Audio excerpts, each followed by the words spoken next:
Bismillahirrahmanirrahim. Assalamualaikum warahmatullahi wabarakatuh. Alhamdulillah. Alhamdulillahilladzi hadana li hadza wa ma kunna linahtadiya laula an hadanallah. Wa asyhadu an la ilaha illallah wahdahu la syarikalah. Wa asyhadu anna Muhammadan abduhu wa rasuluh. Sallallahu alaihi wa ala alihi wa ashabihi ajma'in. Ya ayyuhalladzina amanu taqullaha haqqa tuqatih wa la tamutunna illa wa antum muslimun. Allahumma subhanaka la ilma lana illa ma 'allamtana innaka antal alimul hakim. Wa tub 'alaina innaka antat tawwabur rahim. Rabbi shrah li sadri wa yassir li amri wahlul 'uqdatam min lisani yafqahu qawli. Allahumma amin. Ma'asyiral muslimin jamaah Masjid Imam Syafi'i rahimani wa rahimakumullah. Alhamdulillah, malam hari ini Allah Subhanahu wa taala mengizinkan kita kembali untuk bermajelis dalam rangka tafaqquh fiddin, mempelajari agama Allah Subhanahu wa taala, mempelajari tata cara beribadah kepada Allah Subhanahu wa taala.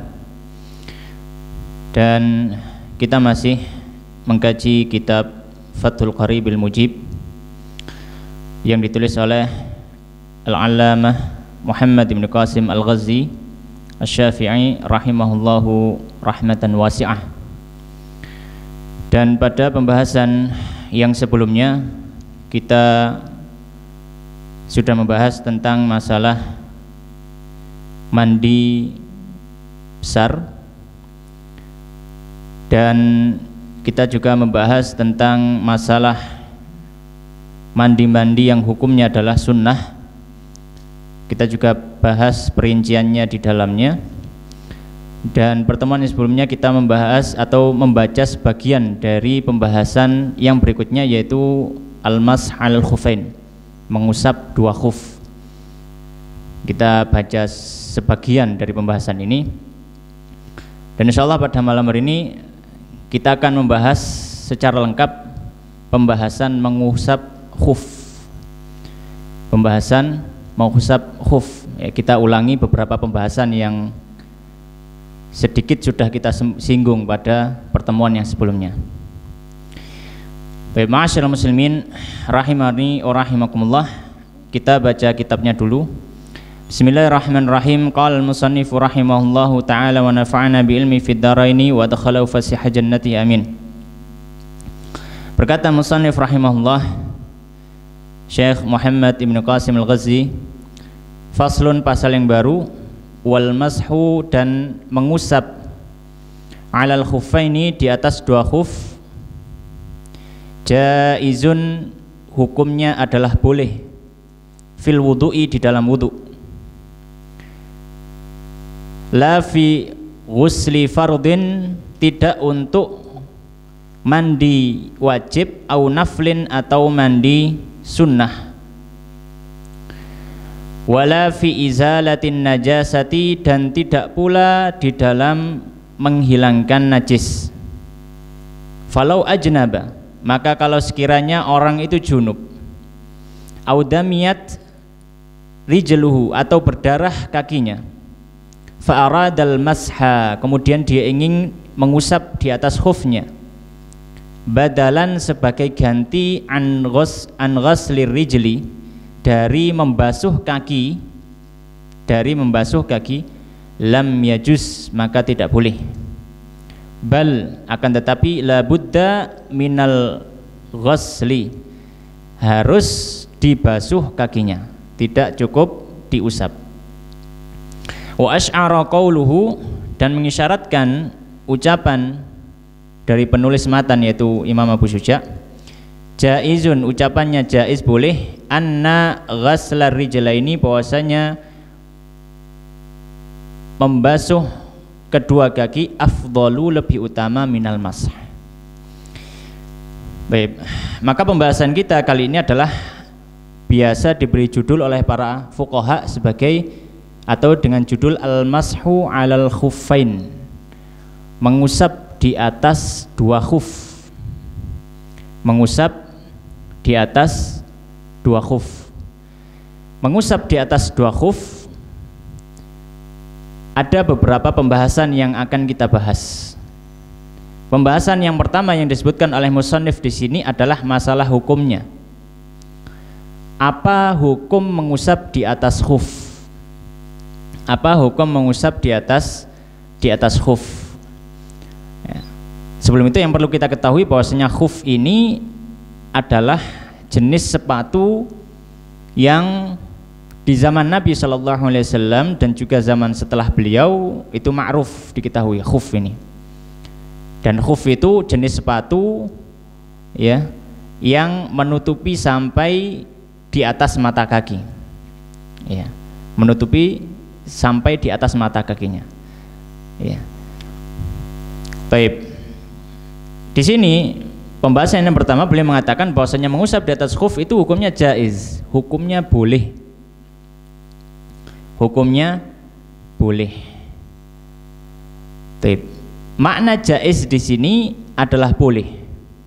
Dan ucapan beliau jaiz di sini memberikan isyarat sebagaimana yang disebutkan tadi, bahwasanya kalau ditanya mana yang lebih utama ketika seseorang itu berwudu, apakah mengusap di atas khufnya atau melepas khufnya dan wudu seperti biasa normal ya, dan wudu seperti biasa, maka beliau mengatakan ya, di sini yang lebih utama adalah berwudu seperti biasa, dia lepas khufnya, dia basuh kakinya dengan air. Ini yang lebih utama. Tapi kalau toh dia ingin mengusap khufnya, maka juga boleh gitu. Maka juga diperbolehkan. Baik. Nah, mengapa demikian? Ya, mengapa demikian? Karena hukum asalnya adalah ketika orang itu wudu membasuh kakinya. Hukum asalnya ketika orang itu wudu membasuh di atas kakinya ya. Membasuh dengan air. Wa arjulakum ilal ka'bain, dan kaki kalian dibasuh hingga 2 mata kaki. Adapun mengusap khuf itu berarti dia tidak membasuh kakinya, tapi hanya mengusap saja. Ya, maka di sini dia sudah keluar dari hukum asal. Dia keluar dari hukum asal dan itu bentuk keringanan. Maka kalau memungkinkan untuk melakukan hukum asal, maka itu lebih utama. Karena dia hukum asal. Ya, karena dia hukum asal. Baik. Kemudian yang berikutnya, membasuh atau mengusap di atas khuf ini hanya diperbolehkan ketika seseorang itu berwudu saja, tidak untuk thaharah yang lain, tidak untuk thaharah yang lain. Yang mana tadi beliau sebutkan fil wudu ila fi ghusli fardhin aw naflin wala izalatin najasah. Jadi mengusap di atas khuf itu hanya diperbolehkan untuk wudu saja. Untuk wudu saja. Maka kalau orang itu ingin mandi, baik mandi wajib atau mandi sunnah, mandi wajib seperti mandi junub, mandi sunnah seperti mandi Jumat atau mandi hari Id, maka dia tetap harus melepas khufnya dan membasuh kakinya. Ya, maka tidak cukup hanya mengusap di atas khuf ya, pada saat mandi. Atau menghilangkan najis, maka ini juga tidak bisa. Ya. Yang tadi beliau sebutkan contohnya adalah misalkan kakinya ini berdarah. Kalau kaki berdarah, maka darah itu najis. Bolehkah dia membersihkan najis yang ada di kakinya dengan mengusap di atas khufnya saja? Maka tidak boleh. Harus dilepas sepatunya, kemudian diguyur dengan air. Taib.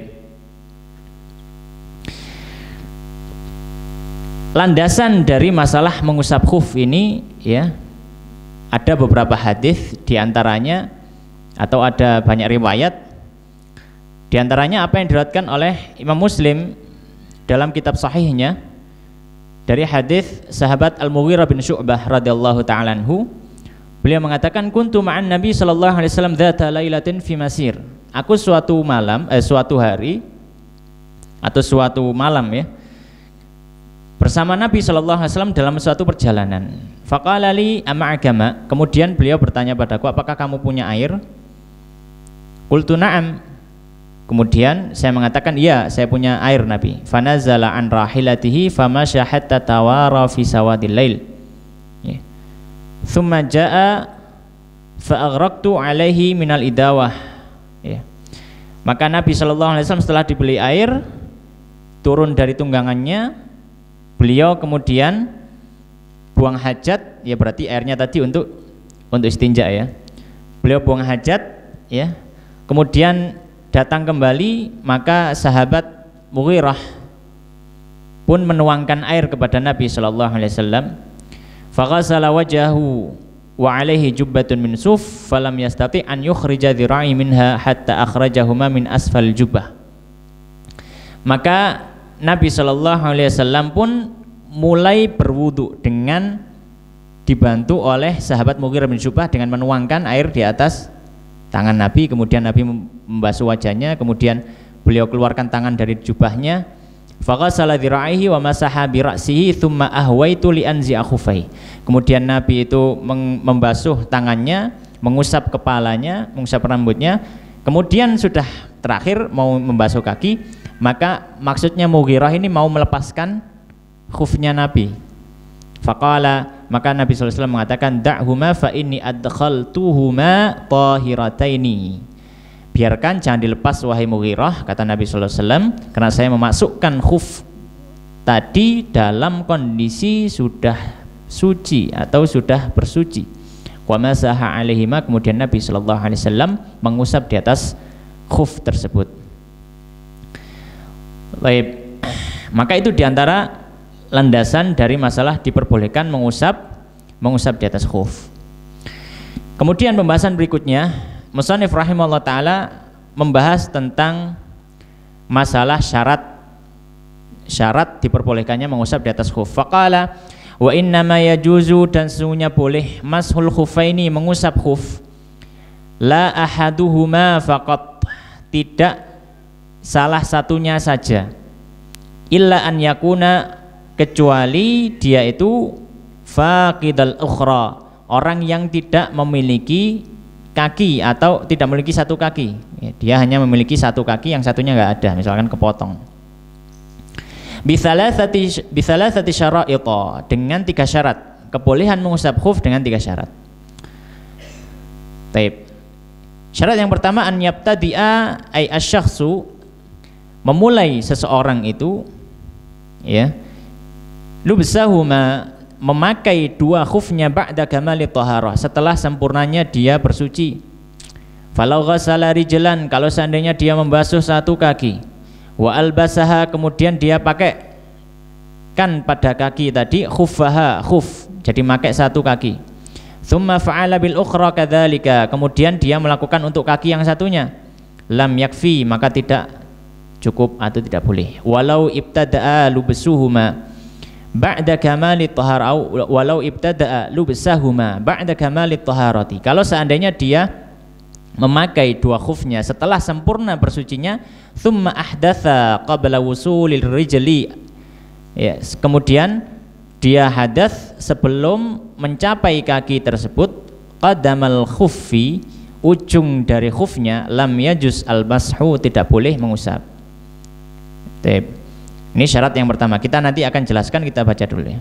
Wa an yakuna, syarat yang kedua, wa an yakuna al-khuffan ay al-khuffan, dan hendaknya 2 khuf tadi satiraini, menutup limahalli ghaslil fardi, dari tempat yang wajib untuk dibasuh, minal qadamaini, dari 2 kakinya, bika'baihima, yang menutupi 2 mata kaki. Falau kana dunal ka'bain, kalau seandainya khufnya itu kurang dari 2 mata kaki, tidak menutupi mata kakinya. Fal kalmadas, seperti sejenis sepatu yang tidak menutupi mata kaki.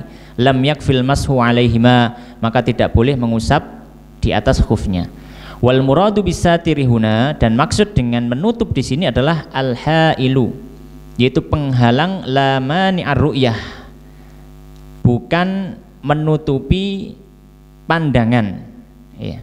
Wa an yakuna sitru min jawanibil khufain, dan hendaknya menutupi dari macam atau berbagai sisi dari khuf tersebut, la min a'lahuma, tidak dari sisi atasnya. Ini syarat. Mungkin kita akan baca, jelaskan dulu ya. Kemudian pembahasan yang berikutnya, beliau membahas tentang syarat mengusap khuf. Maka di sini beliau menyampaikan syarat yang pertama, orang boleh mengusap khuf kalau dia ketika memakai khuf sudah dalam kondisi suci dari hadath secara sempurna. Suci dari hadath secara sempurna. Ya. Dalilnya apa? Dalilnya adalah hadis Mughirah tadi. Da'huma fa inni adkhaltuhuma tahirataini. Nabi SAW menyampaikan, biarkan saja khufnya karena saya sudah memasukkan dalam kondisi suci. Maka kalau misalkan di sini beliau menyampaikan, kalau misalkan orang itu belum bersuci kemudian pakai khuf, misalkan dia habis kentut kemudian pakai khufnya, kemudian habis itu dia mau wudu, maka nggak boleh mengusap karena dia memasukkan dalam kondisi hadas, atau dia belum sempurna bersucinya, ya, belum sempurna bersucinya tapi khufnya sudah ada yang dipakai, ini juga sama saja. Misalkan dia wudhu sampai kaki, dia basuh kakinya yang kanan, yang kiri belum dibasuh, kemudian dia pakai khufnya, khuf yang kanan dipakai dulu, padahal kaki kiri belum dibasuh, maka kaki kiri ini masih ada hadasnya, masih berhadas karena dia belum sempurna bersuci. Kemudian ketika dipakai khuf yang sebelah kanan sebelum selesai bersucinya, maka ini dia sudah memakai khuf sebelum sempurnanya bersuci, maka ini juga tidak boleh mengusap di atas khufnya. Maka syaratnya kalau misalkan mau mengusap di atas khuf, dia bersuci dulu secara lengkap, kaki kanan dibasuh, kaki kiri dibasuh, baru setelah itu dipakai khufnya. Tidak boleh dibasuh terus pakai, kemudian dibasuh yang kiri kemudian pakai, tidak seperti itu.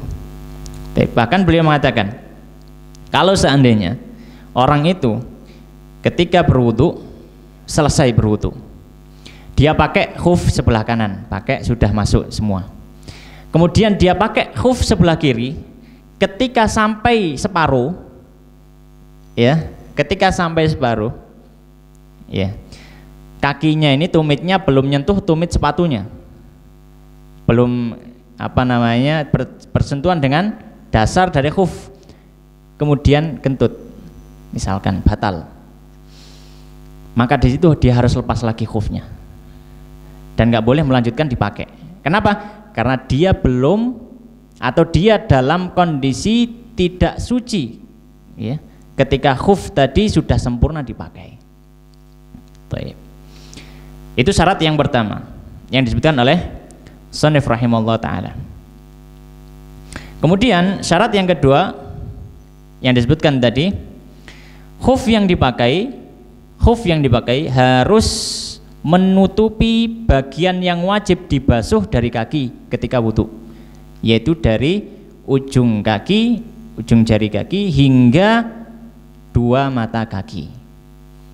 Dua mata kaki harus menutupi dari sisi samping, depan, belakang, bawah. Tapi kalau atas tidak harus. Jadi kalau misalkan bisa dilihat dari atas, maka tidak masalah. Tapi kalau bisa dilihat dari samping, misalkan ya mungkin dia pakai sepatu yang model-model gitu, kemudian sampingnya ada lubangnya, misalkan lubang panjang gitu, mungkin ada hiasannya, maka ini tidak boleh. Baik. Ini syarat yang kedua, yaitu apa? Harus menutupi bagian yang wajib dibasuh dari kedua kaki, ya, dari kedua kaki. Baik.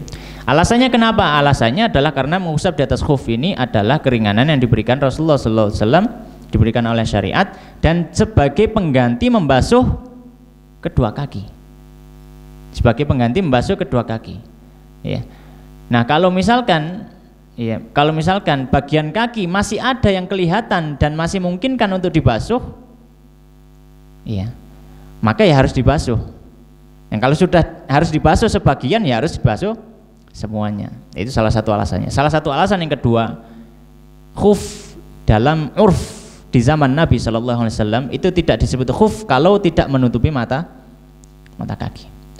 Maka ketika syariat membicarakan tentang khuf, maka khuf yang dimaksud di sini adalah khuf zaman Nabi. Khuf zaman Nabi. Kalau orang sekarang bikin khuf tapi nggak menutupi mata kaki, kemudian mereka menyebutkan khuf, maka tidak berlaku hukum syariat di sini. Meskipun namanya khuf. Ya, karena khuf yang sekarang tidak diketahui di zaman Nabi. Ya, tidak diketahui di zaman Nabi Shallallahu Alaihi Wasallam. Baik.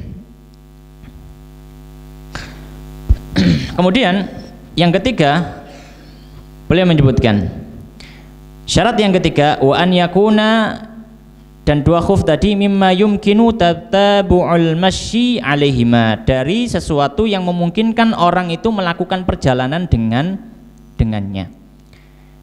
Litaraddudi musafirin, ya, kebutuhan orang yang safar fi hawaijihi, dalam kebutuhan safarnya, min hatin wa tirhalin, ketika dia mukim atau istirahat ataupun dalam perjalanan. Wa yu'khadhu min kalamil musannif, dan diambil dari ucapan Abu Syuja ini, kaunuhuma qawiyaini, bahwasanya dua khuf itu harus kuat. Maksudnya kuat itu apa? Bihaitsu yamna'ani nufudhal ma, di mana dia bisa menahan air.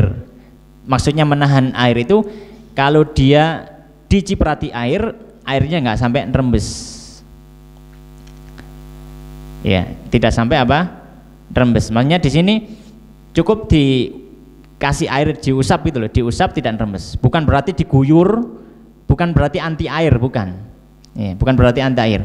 Tapi kalau misalkan dikasih air secukupnya untuk mengusap, itu airnya nggak akan rembes gitu. Ya, nggak akan rembes. Jadi kalaupun dia terbuat dari bahan yang kalau diusap airnya nggak mungkin rembes, tapi kalau diguyur airnya bisa rembes, masih nggak masalah. Ya, masih nggak masalah, diguyur 3 kali kemudian rembes gitu ya, maka ya tidak masalah. Maksud di sini adalah dia bisa menghalangi nufudhal ma, meresapnya air itu kalau dikena usapan saat mengusap khuf tadi. Baik, wa yushtaratu aidan taharatuhuma, dan dipersyaratkan pula suci khufnya itu. Ya, dipersyaratkan apa? Suci khufnya. Ya. Baik. Ini sebenarnya syarat yang lain ya, bisa kita tulis keempat. Jadi kita bahas dulu syarat yang ketiga adalah khufnya itu harus memungkinkan seseorang untuk bisa memakainya dalam kegiatan keseharian atau ketika safar. Kegiatan keseharian atau ketika safar, ya, yaitu kuat, ya, kuat dan cukup tebal sehingga air tidak mudah meresap. Air tidak mudah meresap. Ya. Maka kalau misalkan yang dipakai itu sudah menutupi sampai mata kaki ke atas, tapi kalau diusapi dengan air itu pasti merembes karena tipis. Ya, seperti contohnya kaos kaki. Kaos kaki kalau misalkan diusap dengan air maka dia rembes. Maka ini tidak boleh mengusap di atasnya. Ya, tidak boleh mengusap di atasnya karena dia tipis. Yang pertama itu. Kemudian yang kedua, tidak mungkin ada orang yang pergi kemana-mana cuma pakai kaos kaki. Gitu. Maka dia tidak digunakan untuk berjalan dengan kebutuhan sehari-hari atau kebutuhan orang safar. Tuh. Kemudian mungkin akan ada pertanyaan, bagaimana dengan hadis yang diriwayatkan oleh Imam Abu Dawud dalam kitab sunannya, bahwasanya disebutkan, ya, dalam hadis Mughirah dalam satu riwayat, anna Nabi sallallahu alaihi wasallam tawaddu'a wa masaha 'alal jawrabaini. Nabi wudu dan mengusap di atas jawrab. Mengusap di atas jawrab. Jawrab itu kalau hari ini kita searching di Google, yang akan muncul kaos kaki. Iya. Mungkin pertanyaan adalah apakah benar kaos kaki hari ini itu sama dengan istilah jawrab di zaman Nabi? Iya. Ala kulli hal, Imam Nawawi rahimahullah taala dalam kitabnya Al-Majmu' beliau memberikan bantahan terhadap masalah jawrab ini. Di mana beliau mengatakan benar di dalam hadis ada disebutkan masalah jawrab atau kaos kaki, ya bisa kita terjemahkan kaos kaki lah. Tapi ini Imam Nawawi mengatakan ini ada dua kemungkinan. Kemungkinan yang pertama, hadisnya dhaif, dan Imam Nawawi menyebutkan nukilan dari beberapa ulama yang mendhaifkan hadis ini. Kemudian yang kedua, kalau tah misalkan hadis ini adalah hadis yang sahih, maka mengusap jawrab, kita istilahkan jawrab, mengusap jawrab boleh selama jawrabnya ini tebal, an yakuna sakhinan, safiqan, ini ghalid, tebal. Kalau tipis maka tidak boleh. Kalau tipis maka tidak boleh, karena tidak memungkinkan orang untuk memakainya untuk kegiatan keseharian atau ketika safar. Itu yang dijawab oleh Imam Nawawi rahimahullah taala. Ya, taib. Kemudian yang keempat, syarat yang keempat, wa yushtaratu aidan taharatuhuma. Dipersyaratkan khufnya suci. Walau ya, dipersyaratkan khufnya suci. Nah, ini setelah itu masalah yang lain. Nah, maka syarat yang keempat, khuf yang dipakai harus khuf yang suci. Maka kalau misalkan khufnya terbuat dari kulit babi misalkan, kulit anjing, maka tidak boleh. Ya, maka tidak boleh. Atau di khufnya ada kotoran, ada najis, ketempelan, dia terbuat dari bahan suci tapi kena najis, maka ini juga tidak boleh, harus dibersihkan dulu najisnya, disucikan dulu najisnya, baru diusap, ya, baru diusap. Baik. Kemudian pembahasan berikutnya, ya pembahasan ini tadi, pembahasan pertama masalah hukumnya, kemudian pembahasan kedua, pembahasan berikutnya tadi membahas masalah khuf ini pengganti untuk wudhu saja, kemudian pembahasan ketiga syaratnya, syarat mengusap di atas khuf. Kemudian pembahasan berikutnya adalah ya masalah al khuf alal khuf. Kalau orang pakai khuf double, khufnya double, sama-sama khuf, maka di sini beliau mengatakan qala wala bisa khufan fawqa khufin.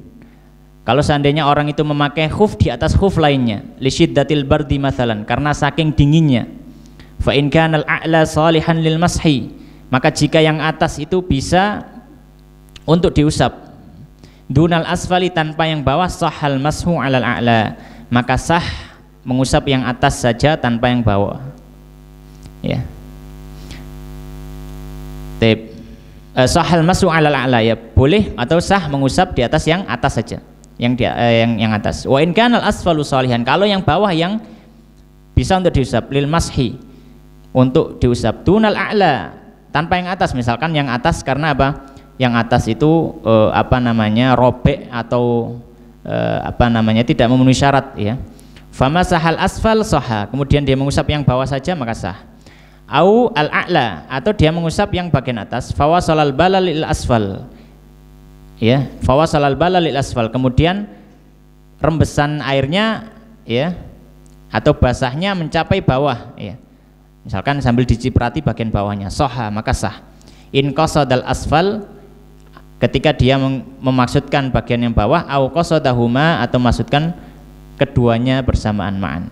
La in qasadal a'la faqat, ya, tidak kalau seandainya memaksudkan yang bagian atas saja. Wa in lam yaksid wahidan minhuma, kalau tidak memaksudkan salah satu dari keduanya, bal qasadal masha fil jumlah, tapi memaksudkan mengusap khuf, ya, ajza'a fil asah, maka cukup dan dianggap sah. Baik. Maka kita simpulkan dalam beberapa poin, ya. Masalah orang memakai khuf di atas khuf kalau misalkan ada. Ya, kalau misalkan ada, mungkin saking dinginnya seperti itu. Kalau zaman dulu, kalau zaman sekarang insya Allah nggak ada. Maka kalau misalkan orang pakai khuf di atas khuf, maka di sini ada beberapa rincian atau beberapa bentuk. Bentuk yang pertama, bagian yang atas itu dianggap khuf memenuhi syaratnya. Khuf dengan memenuhi syaratnya. Tapi bagian bawah tidak memenuhi syarat. Bagian bawah tidak memenuhi syarat untuk disebut khuf yang bisa diusap. Misalkan dia pakai yang atas khuf, yang bawah itu khuf tapi robek, misalkan robek, ya robek panjang gitu. Ya, robek panjang. Ya. Atau misalkan dia pakai kaos kaki, karena kaos kaki tidak dianggap khuf. Jadi dia pakai khuf kemudian kaos kaki. Maka bagaimana? Ya, maka untuk kondisi pertama dia mengusap di atas saja dan ini sah. Dia mengusap bagian atasnya saja. Ini kondisi yang pertama. Khuf yang paling atas itu masuk khuf, yang bawahnya, yang pelapisan kedua itu tidak dianggap khuf, tidak sesuai syarat. Gambaran yang kedua, ya. Gambaran yang kedua. Kalau yang atas itu yang tidak sesuai. Kalau yang atas yang tidak sesuai, tidak memenuhi syarat, kemudian lapisan kedua itu baru khuf beneran. Misalkan taruhlah dia pakai khuf kemudian dilapisi kaos kaki, misal. Ya. Kemudian apa? Dilapisi kaos kaki misalkan. Famasaha al asfal. Kemudian yang dia usap adalah yang bawah. Bukan kaos kakinya tapi yang khufnya misalkan. Maka boleh. Sah. Ya. Nah, boleh. Gambaran ketiga. Gambaran yang ketiga. Yang bawah yang dianggap khuf, yang atas tidak dianggap khuf. Jadi seperti yang kedua tadi, yaitu misalkan dia pakai khuf yang bawah kemudian dilapisi kaos kaki. Ya. Kemudian dia lapisi kaos kaki. Kemudian yang diusap bagian atas, yang kaos kakinya. Ya. Yang diusap bagian atas. Ya. Maka ini sah dengan syarat. Sah dengan syarat. Syarat yang pertama, basahnya itu nyampe rembes ke yang bagian bawah. Iya, basahnya rembes sampai ke bagian bawah. Syarat yang kedua, dalam hatinya dia meniat ketika mengusap kaos kaki, dia ngusap, saya ngusap yang bawah, bukan ngusap kaos kaki. Dia nggak mau repot-repot lepas kaos kaki. Jadi dia sudah pakai, sudah. Ini jadi airnya agak dibanyakin kemudian diusap. Maka sah. Tapi kalau misalkan airnya nggak sampai ke khuf bawahnya, maka tidak sah. Atau dia maksudkan memang mengusapnya itu mengusap kaos kakinya, bukan mengusap khufnya, maka tidak sah. Baik, gambaran yang ketiga. Gambaran yang keempat, Afwan. Gambaran yang keempat. Kasusnya sama seperti yang ketiga. Kasusnya sama seperti yang ketiga. Ya. Dia mengusap bagian atas yang kaos kaki, airnya rembes. Ini sudah rembes, ya. Dan dalam hati dia memaksudkan saya usap dua-duanya, atas bawah. Tapi yang diusap yang atas. Maka ini juga sah. Ini gambaran keempat yang disebutkan oleh musannif tadi. Cuma ini kita tata biar lebih enak gitu ya. Kemudian gambaran yang kelima, ya, gambaran yang kelima seperti gambaran yang ketiga dan keempat, dia usap bagian atas, airnya resep sampai ke bawah, tapi yang dia maksud adalah mengusap kaos kakinya yang atas, maka ini tidak sah. Yang kita sebutkan tadi ini tidak sah. Baik. Yang keenam sama seperti gambaran ketiga, 4 dan 5, dan airnya rembes. Cuma ketika dia mengusap tadi, dia niatnya pokoknya ngusap, entah atas bawah pokoknya ngusap gitu. Dia nggak memaksudkan yang atas atau yang bawah, pokoknya ngusap. Ya.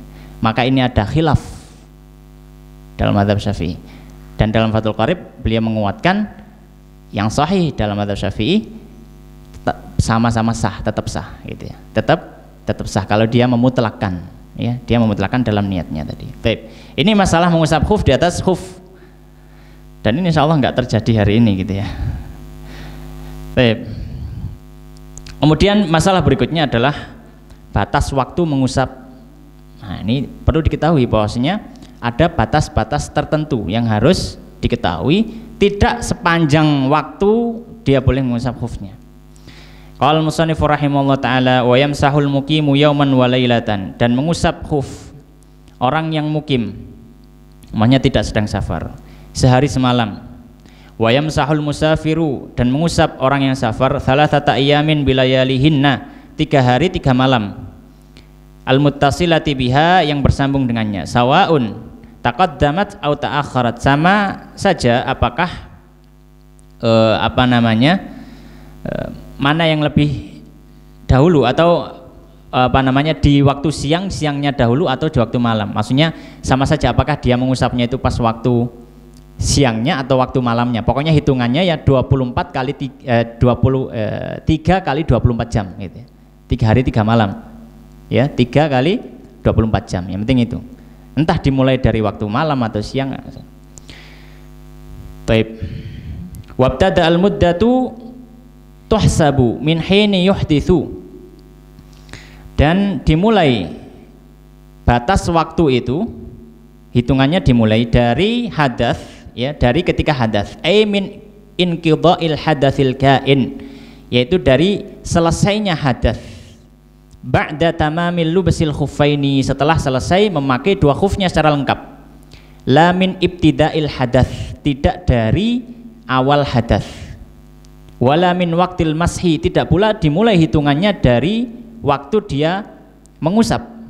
Wala min ibtida'il lubsi, tidak pula dimulai hitungannya dari dia memakai khuf. Ya, dari dia memakai khuf. Maka di sini pembahasan tentang batas waktu. Orang memakai khuf itu terbagi menjadi 2. Yang pertama adalah dia bukan musafir, mukim. Dia bukan musafir, dia adalah orang yang mukim. Ya. Yang kedua dia adalah musafir. Musafir safaran tawilan, safar yang jauh yang memperbolehkan orang untuk qashar salat. Ya. Selama dia bukan musafir yang safar dengan jarak yang boleh untuk qashar salat, maka hitungan waktunya ikut mukim. Jadi cuma sehari semalam. Jadi saya kembali ulangi lagi, orang yang mukim dan orang yang musafir safar yang memperbolehkan untuk qashar. Ya, yang akan secara rinci dibahas dalam bab sholat qashar nantinya insyaallah. Tapi secara umum dia ya jaraknya ya sekitar antara 82 sampai 90 km, sekitar itu. 2 marhalah atau 4 burd atau 16 farsakh, itu rincian dari para ulama. Kalau orang yang bukan musafir safar yang boleh qashar, maka waktu yang diperbolehkan untuk mengusap khuf hanya sehari semalam atau 1 kali 24 jam, itu hitungannya 1 kali 24 jam. Kalau orang yang safar dengan safar yang jauh, maka mengusapnya batas waktunya adalah 3 kali 24 jam. Ya.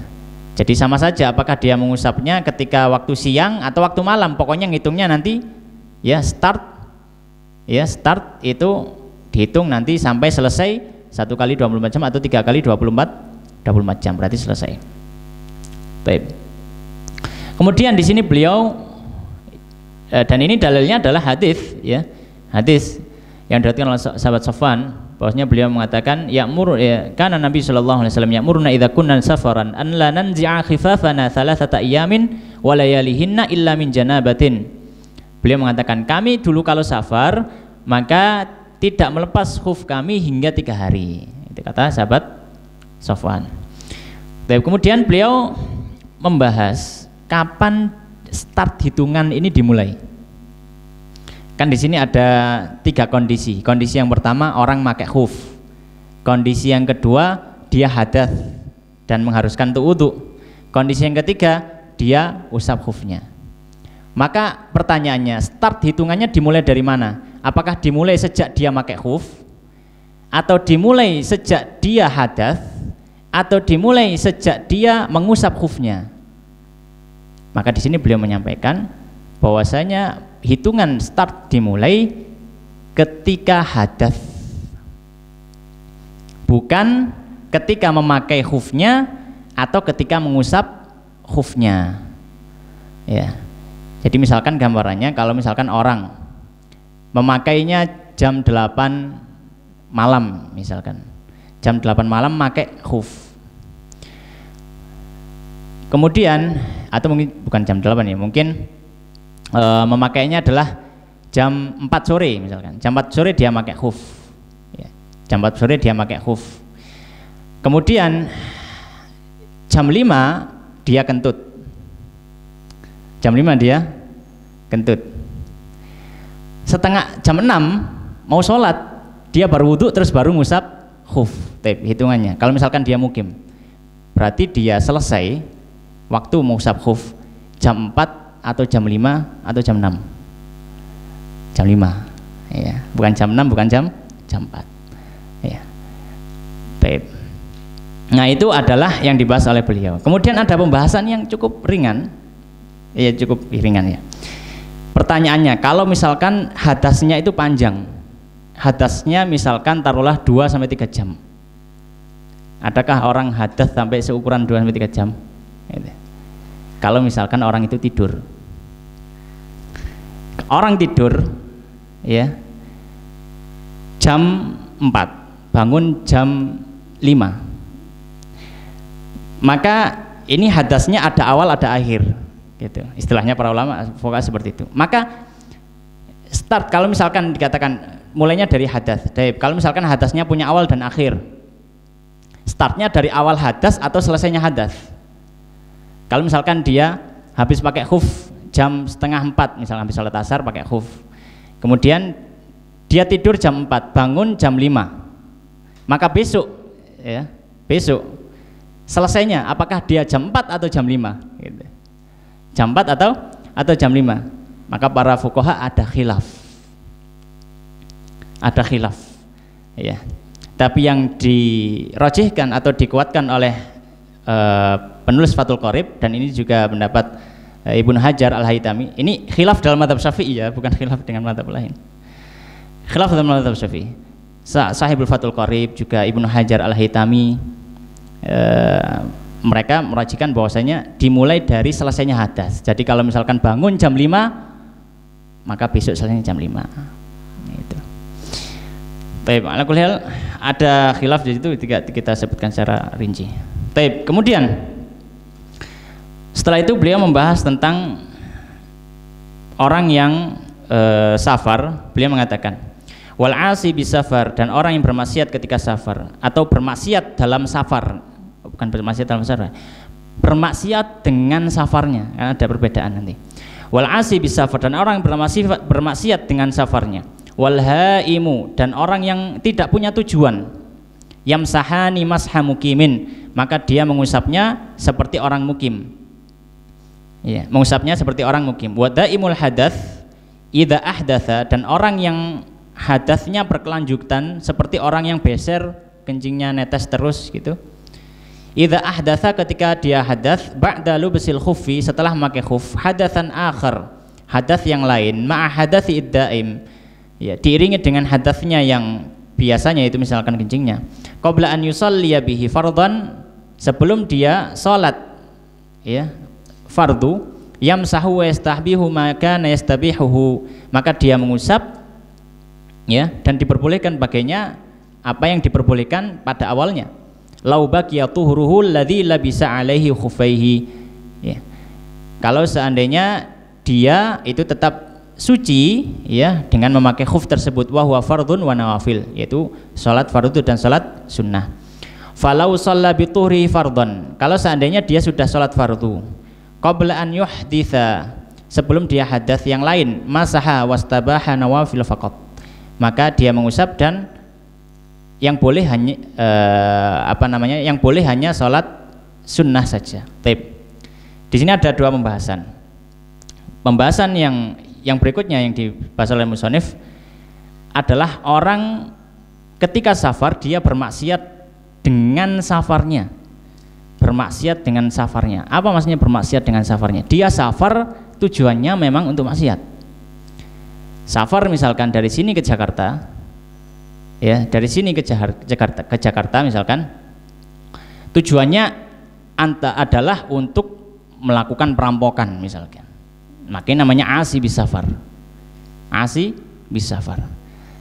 Ya. Maka orang yang seperti ini, dan juga orang haim itu dia jalan safar tapi nggak punya tujuan, nggak ada tujuan, pokoknya jalan saja, ya ilmu melaku gitu, jalan saja nggak ada tujuan, pokoknya entah sampai di mana. Iya. Maka kedua orang seperti ini maka tidak boleh, meskipun jaraknya sudah lewat safar, tidak boleh mengusap dengan batas waktu 3 hari 3 malam. Jadi dia hanya mengusap sehari semalam. Sehari semalam, kalau sudah habis maka harus dilepas, harus membasuh lagi seperti itu. Jadi nggak boleh 3 hari mengusap terus, tidak boleh. Ya. Kemudian beliau juga membahas masalah daimul hadath. Bagaimana dengan orang yang misalkan beser? Daimul hadath itu hadasnya terus-terusan. Ya. Contohnya para ulama memberikan contoh seperti orang yang beser. Ya, orang yang beser. Maka seperti orang yang beser ini dilihat.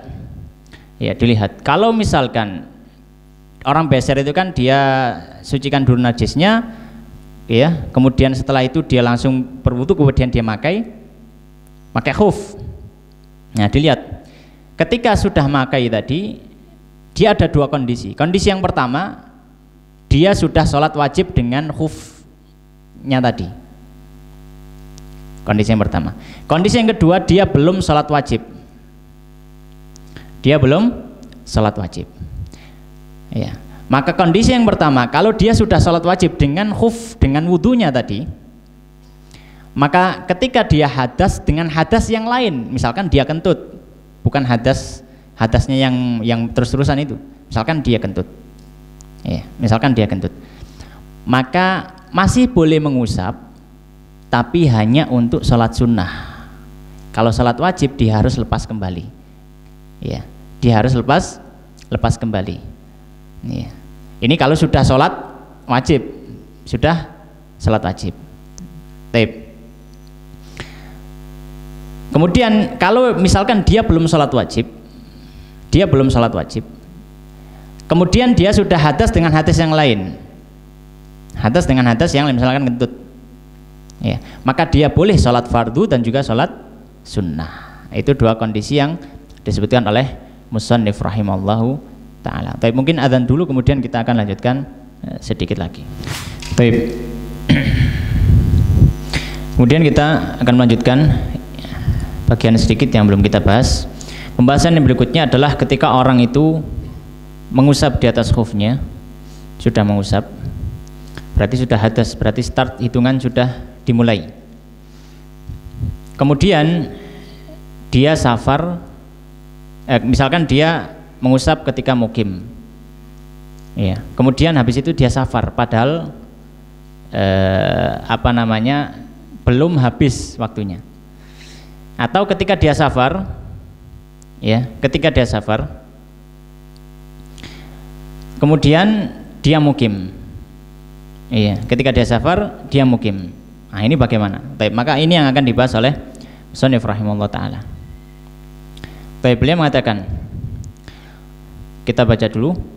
Qala al-musannif rahimahullah ta'ala rahmatan wasi'ah, fa in masaha syakhsu, kalau seandainya orang itu mengusap fil hadari ketika dia bukan musafir, thumma safara, kemudian dia safar, au masaha fis safari, atau dia mengusap ketika safar, thumma aqama, kemudian dia mukim, ya, qabla mudhi yaumin wa lailatin, sebelum habis waktu 1 kali 24 jam, sebelum habis waktu 1 kali 24 jam. Atamma masha mukimin, maka dia melengkapi mengusap seperti hitungan orang yang mukim, ya, yaitu menghabiskan 1 kali 24 jam. Baik. Maka dalam masalah ini ada 4 gambaran. Gambaran yang pertama, orang wudu, memakai sepatu, memakai khufnya, kemudian di rumah, ya, kemudian setelah itu dia hadas, kemudian dia usap khufnya, dia wudu, kemudian dia usap khufnya, kemudian dia gunakan untuk sholat, digunakan sholat ketika di rumah mukim. Setelah itu dia berangkat safar. Berarti kan misalkan cuma satu sholat, misalkan dia hadatsnya jam 4 sore, kemudian digunakan untuk sholat maghrib, maka kan masih belum 24 jam. Ya, kemudian dia safar. Ya, kemudian dia dia safar. Taib. Maka dia pakai hitungan mana? Hitungan safar atau hitungan mukim? Maka dia di sini pakai hitungan mukim. Dilengkapi hitungan yang ketika dia di rumahnya tadi. Jadi kalaupun di tengah perjalanan habis misalkan ya 1 kali 24 jam sejak jam 4 tadi, ya besoknya jam 4 ya, maka dia harus lepas khufnya, dia berwudu kembali secara normal. Itu kondisi yang pertama. Kondisi yang kedua, dia ketika itu sedang safar, ya ketika itu sedang safar, ya. Kemudian belum berlalu 1 kali 24 jam sejak hadats setelah memakai khuf, dia sudah sampai tujuan, sudah mukim. Sudah sampai apa? Tujuan. Ya, contohnya misalkan dia memakainya ya jam 4, misalkan sampai di rumah jam 4 sore. Kemudian dia gunakan di rumah atau misalkan dia hadas jam 5. Dia hadas jam 5. Habis itu dia safar. Maka nanti salat maghrib masih boleh untuk mengusap, salat isya boleh untuk mengusap, ya. Namun ketika ketika safar tadi, safarnya nggak sampai 1 kali 24 jam. Jam 2 dia sudah sampai tujuan, sudah mukim kembali. Jam 2 malam itu ada misalkan, atau jam siang lah, misalkan jam 12 siang besoknya, jadi belum sampai 1 kali 24 jam. Maka nanti jam 4 sore, ini hari besoknya, ya hari besoknya, nanti jam 4 sore maka dia harus melepas khufnya. Jadi kalau dia dalam kondisi safar, kemudian dia mukim dan belum berlalu 1 kali 24 jam sejak hadatsnya, maka dia pakai hitungan mukim sehari 1 kali 24 jam. Kemudian ya, ini kedua kondisi. Kemudian kondisi yang ketiga, dia mukim kemudian safar, dan sejak hadatsnya ya, dia ini ya labisal khuffaini famasaha fi safar, ya. Aw labisal khuffaini famasaha fil hadar thumma safara ba'da mudhi yaumin wa lailatin fantahat muddatuhu bimujarradi iqamati. Kalau misalkan seseorang itu mengusap, ya, mengusap ketika safar, kemudian safarnya ini menghabiskan waktu lebih dari 1 kali 24 jam. Menghabiskan waktu lebih dari 1 kali 24 jam. Kemudian setelah itu dia mukim. Maka habis waktunya ketika dia sudah sampai tujuannya. Jadi langsung habis. Kalau lewat dari 1 kali 24 jam di safarnya, ya. Kalau lewat 1 kali 24 jam di safarnya. Dan pembahasan dua bahasan tadi itu kalau kurang dari 1 kali 24 jam, maka dia melengkapi sampai selesai 1 kali 24 jam. Tapi kalau misalkan kurang lebih dari 1 kali 24 jam, maka ketika dia sudah sampai tujuan maka sudah habis. Baik, kemudian beliau membahas tentang tata cara mengusap khuf. Ya, tinggal 2 bahasan lagi, tata cara dan juga pembatalnya. Qala wal wajibu fi mashil khuffi, yang wajib dalam mengusap khuf adalah ma yutlaqu alaihi ismul mashi, yaitu selama dia disebut mengusap. Idza kana ala dhahiril khuf, selama di bagian atas dari khuf itu. Wala yujzi'ul mashu ala batinihi, dan tidak mencukupi kalau misalkan dia mengusap bagian bawah, misalkan khufnya di rogoh gitu ya, bagian bawah yang diusap, maka tidak cukup, Ya, maksudnya tidak sah kalau hanya itu. Wala ala aqibil khuf, atau bagian belakang khufnya, di bagian tumit belakang. Wala ala hirafihi, atau bagian samping khuf, enggak boleh. Wal asfalihi, atau bagian bawahnya saja. Was sunnatu fi mashi an yakuna khututan. Ya, dan yang dianjurkan ketika mengusap ya itu adalah ditarik seperti garis, bi an yufarrijal masihu baina asabihi wala yadhummaha, di mana orang yang mengusap tadi membuka tangan jarinya kemudian dia menariknya seperti ini. Jadi seperti ini. Hitungan yang dianggap cukup ketika orang disebut mengusap khuf itu adalah ketika dia mengusap bagian atas khuf. Kalau misalkan dia mengusap bagian bawah, ya bagian bawah saja, maka tidak sah. Atau mengusap bagian sampingnya saja, maka tidak sah. Atau mengusap bagian belakangnya saja, maka tidak sah. Atau mengusap bagian atas tapi bagian dalam, bukan yang luar, ini juga tidak sah. Jadi harus bagian luar yang atas, bagian luar yang atas. Dan dianjurkan mengusap, ya, dianjurkan mengusap dengan jari jemarinya dimasukkan ke air, kemudian ditarik dari ujung jari, ditarik ke arah belakang, dan jarinya dibuka. Itu tata caranya yang dianjurkan seperti itu. Tapi kalau misalkan dia mengusap dengan menggabungkan jari-jarinya juga tidak masalah. Yang penting batas minimal adalah mengusap atasnya. Batas minimal adalah mengusap atasnya. Baik. Kemudian pembahasan yang terakhir adalah pembatal dari mengusap khuf ini. Qala wa yabtulul mashu 'alal khufaini, dan batal mengusap di atas khuf bi thalathati asya, dengan 3 hal. Bi khal'ihima, yaitu yang pertama dengan melepas khufnya. Au khala'a ahadahuma, atau melepas salah satu khufnya. Au inkhilaihi, atau terlepas tanpa sengaja. Atau khurujil khufi an salahiyatil mashi, ya, khuf sudah tidak layak untuk diusap, tidak memenuhi syarat, ya, kata kharrukihi, seperti khufnya sobek misalkan, nggak bisa dipakai lagi, maka nggak bisa diusap. Maka yang pembatal yang pertama adalah ketika khufnya dilepas atau terlepas, atau sudah tidak memenuhi syarat untuk diusap, ini batal, maka harus dilepas, membasuh seperti biasa. Yang kedua, wan qida'ul muddati, habisnya waktu. Maka kalau habis waktu tidak boleh terus menerus mengusap khufnya. Wa fi ba'dhin nusakh, dan di sebagian yang lain dalam naskah yang lain, muddatil mashi atau muddatul mashi, ya, jangka waktu mengusap, min yaumin wa lailatin limuqimin, yaitu jangkanya sudah kita sebutkan, sehari semalam untuk orang yang tidak safar, wa thalathati ayamin bilayaliha, dan 3 hari 3 malam untuk orang yang safar. Jadi ini pembatal yang kedua, yaitu waktunya habis. Kalau waktunya habis maka khufnya harus dilepas, wudu seperti biasa.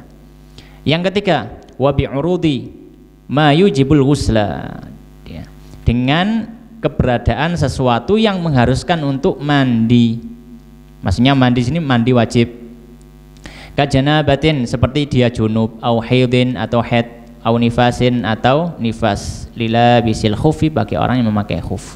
Jadi kalau dia wajib mandi, tidak boleh untuk tetap mengusap khuf, karena mengusap di atas khuf digunakan sebagai atau di dalam wudhu, tidak di dalam mandi, sebagaimana sudah kita sebutkan pada pembahasan yang di awal tadi. Demikian yang bisa kita bahas pada malam hari ini, semoga memberikan manfaat. Ada yang bisa kita ada yang bisa kita manfaatkan.